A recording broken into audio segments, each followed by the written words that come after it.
Usai sempat menjadi korban perundungan hingga fitnah dari para haters, kini Atta Halilintar akhirnya bergerak untuk melaporkan sejumlah akun media sosial yang sempat menyebarluaskan berita hoaks soal ia dan keluarganya.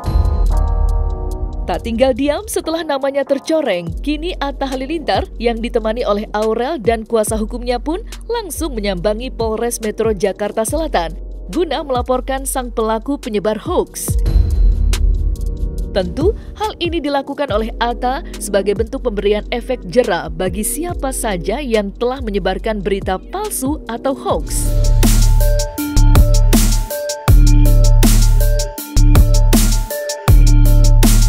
Kedatangannya terkait apa, Bang Atta? Awas, maaf. Ini lapor tentang Ya, sambil jalan, awas tangga. Enggak, ya sambil jalan, sambil jalan, yuk. Yuk sambil jalan. dekat mobil aja, Mas, dekat mobil. Yuk, sana, Ya dekat mobil sana, yuk. Di mobil aja, yuk. Mohon doanya semoga. Lu Bang Atta. Bang Atta. Mohon doanya semoga lancar, intinya kan sebagai kepala rumah tangga ditanyain orang, Allah katanya lagi cerai apa kan.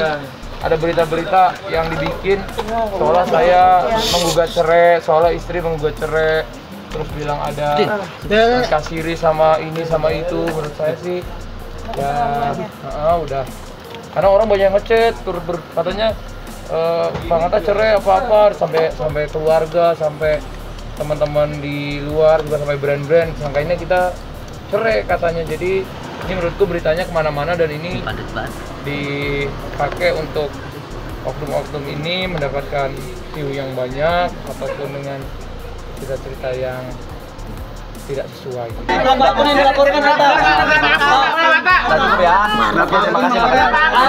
Sekarang keadaannya gimana, Rel? Ya. Oke, thank you. Saya kegencet, Pak. Yo, udah. Memang di dunia kayak gini kita harus siap kalau ada yang ngomongin buruk dan lain-lain. Tapi emang kadang-kadang kan ada juga batasnya gitu.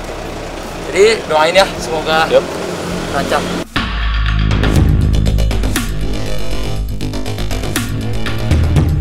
Sebelumnya, Atta Halilintar memang sempat berkomunikasi langsung dengan pihak kepolisian terkait akun mana saja yang deliknya masuk ke dalam unsur pidana. Dalam konsultasi tersebut, Atta menyadari jika selama ini akun yang membulinya tidaklah sedikit, bahkan telah mengganggu keharmonisan rumah tangganya. Sudah tidak ada lagi maaf terhadap para haters. Lantas, benarkah Atta menginginkan hukuman berat untuk para pelaku yang selama ini telah mengganggunya?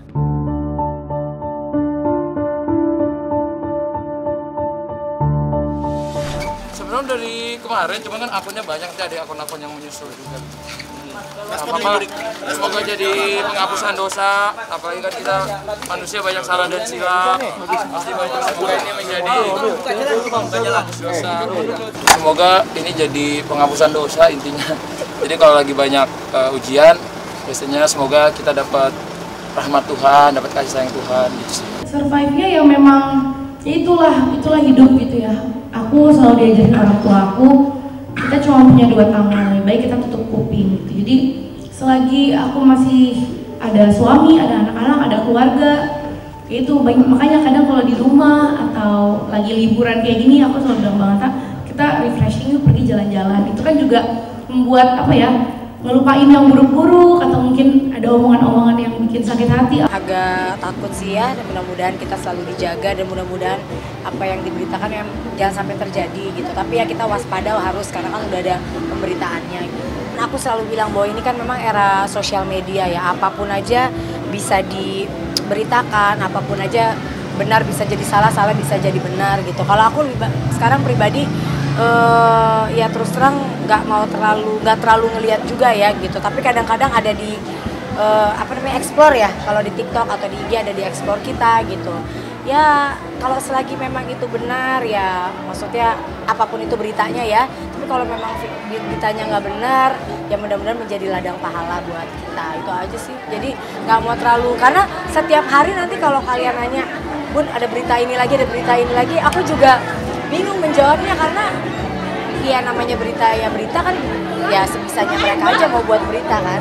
Tapi balik lagi dari kita ya kita nggak ngerasa melakukan itu, ya udah kita sabar aja.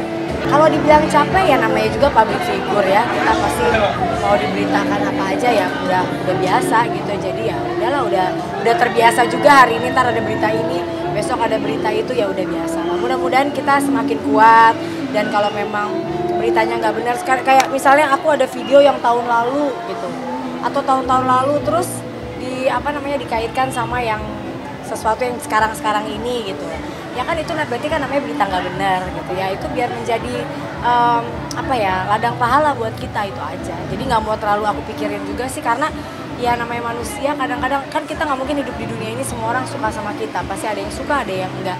Ya udah, yang namanya nggak suka, sekali nggak suka nggak mungkin dipaksa jadi suka juga kan. Dan kita juga nggak perlu memberitahu mereka, oh ini nggak benar nih apa, lama-lama pasti kita akan lelah juga.